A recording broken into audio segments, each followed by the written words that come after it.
Diasco Foot, le miroir du football de la diaspora congolaise.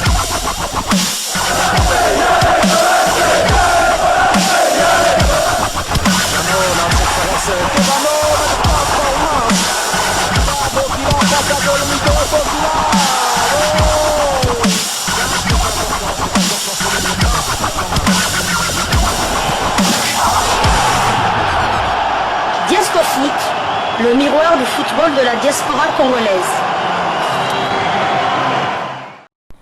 Vous êtes sur Diasco Foot, le miroir du football de la diaspora congolaise. Diasco Foot vous dit bonjour, tout le plaisir est pour nous de vous retrouver, mais surtout de savoir que vous êtes nombreux en train de suivre votre chaîne YouTube dédiée uniquement aux footballeurs de la diaspora congolaise. C'est l'heure de partager avec vous quelques news que nous avons pu récolter pour vous, des news concernant certains de nos internationaux ou des binationaux qui se sont illustrés dans leurs clubs respectifs, et cela dans le cadre de cette deuxième livraison sportive de ce dimanche 19 mai 2024, une livraison que nous débutons par la Suisse, où l'on jouait l'avant-dernière journée de Challenge League, l'équivalent de la deuxième division. Victoire du FC Sion 0-2 sur le terrain de Bellinzona. Timothy Fayulu a joué toute la rencontre et ce pour la 40e fois cette saison. L'on a profité pour réaliser son 19e clean sheet. C'est une performance exceptionnelle pour celui qui a fait le choix définitif de la RDC.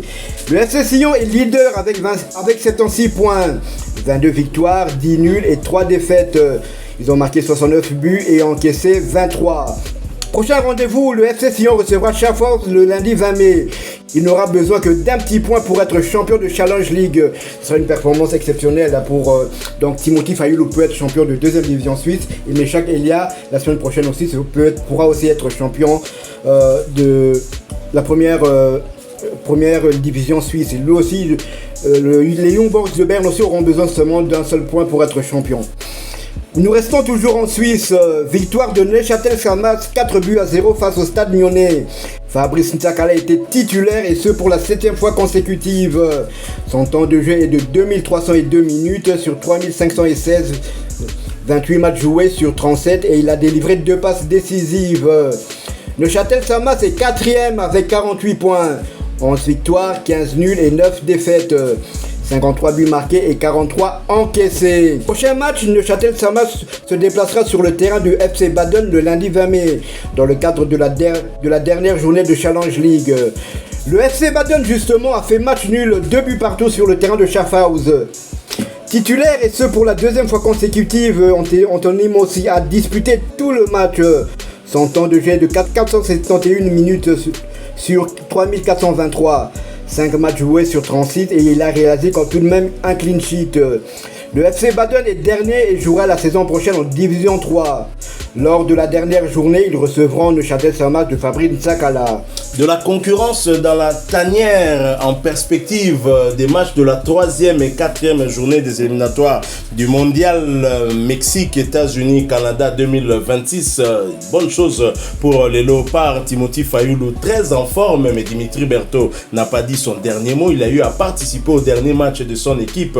Il est même bien coté du côté de Montpellier, ce qui est une très bonne chose, ce qui est pour réjouir le staff technique des Léopards dirigé par le sélectionneur manager technicien français Sébastien Desabre. Tout à fait, mais quand même Dimitri Berthaud pas quand même avec un léger avantage vu que c'est lui comme le dernier match officiel des Léopards, c'est lui qui était entre les perches et il n'a pas encaissé lors de ce match bien que la RDC ait perdu lors de la séance des tirs au but, mais il n'a pas encaissé donc il a une sélection officielle avec les Léopards donc on voit très mal alors qu'il a du temps de jeu en Ligue 1 française. Je crois qu'il aura enchaîné 3 matchs consécutifs donc à mon avis, ça sera Dimitri Berthaud qui sera entre les perches pour affronter la terrible équipe des Lions de la Teranga. Vous l'avez dit, en Suisse, 2 équipes à 1 point d'être sacrées champions. l'équipe de Timothy Fayulu, le FC Sion. 1 point pour être champion de la Challenge League, deuxième division suisse, et donc pour monter dans l'élite suisse. Et les Meshach également avec Young Boys de Berne à 1 point pour monter. Mais attention, la RDC pourrait aussi gagner la place de meilleur buteur de Suisse, puisque je crois que Shadrack Akolo reste toujours en lice, même si ça sera quand même compliqué. Ça sera encore compliqué vu qu'il reste plus qu'une journée et Meshach et Akolo peuvent aussi figurer dans l'équipe type de la saison de la première division suisse, ce qui serait aussi exceptionnel. Meshach, et là, n'oublions pas, il avait déjà été élu meilleur joueur du championnat suisse la saison dernière. Et je ne serais pas étonné que Timothy Fayulu soit élu le meilleur gardien de la saison en deuxième division en Suisse. Oui, alors, il a des stats exceptionnelles, je l'ai dit, donc il a joué 40 matchs, 19 clean sheets, donc il a encaissé seulement il a seulement encaissé, je ne peux même pas dire qu'il a encaissé pendant 21 matchs, il a encaissé seulement 21 matchs, pratiquement la moitié des matchs où il n'a pas encaissé. Donc c'était un gardien vraiment. Donc si le FC Sion arrive demain à prendre ce point qui leur propulse en première division suisse, doit quand même contribuer largement à la montée de son club. Les chiffres parlent à sa place. Et Timothy Fayulu sera des nôtres. Il a lui-même confirmé, mais bien avant lui, c'est le team manager de Léopard de Dolandou qui avait confirmé son retour dans la tanière. Et Belé Petosto Limbisi Nabisoye, Bomouane Salakika Nenpeto Limbisa, Jean-Philippe Mateta n'en déplaise à certains. Nous quittons la Suisse, nous allons cette fois du côté de UK en Angleterre où l'on jouait demi-finale retour des playoffs de promotion pour la première ligue anglaise. Pas de montée pour Grady Diangana et le West Bromwich.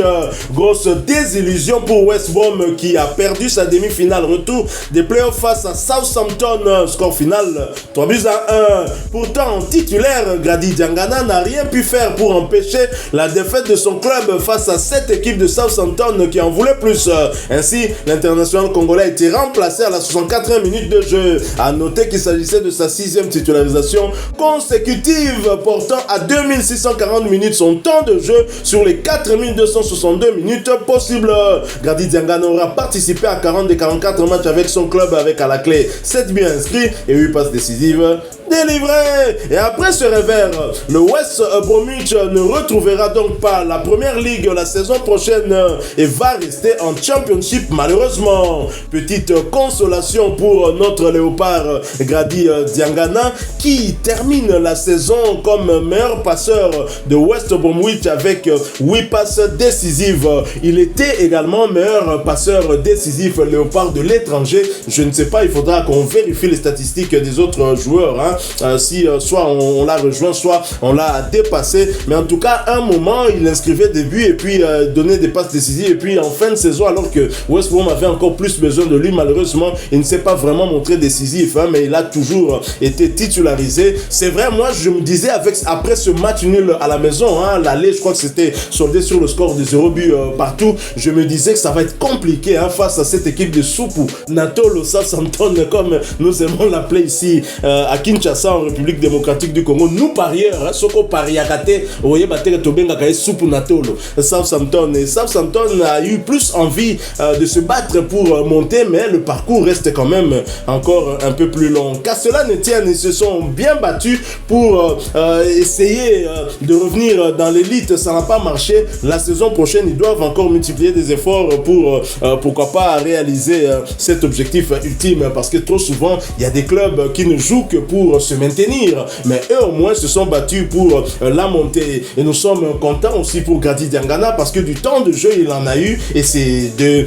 bon augure pour la prochaine échéance. Justement, ce sera face au Lion de la Teranga du Sénégal le 6 juin prochain à Dakar, dans le stade Maître Abdoulaye Wade de Diamniadio.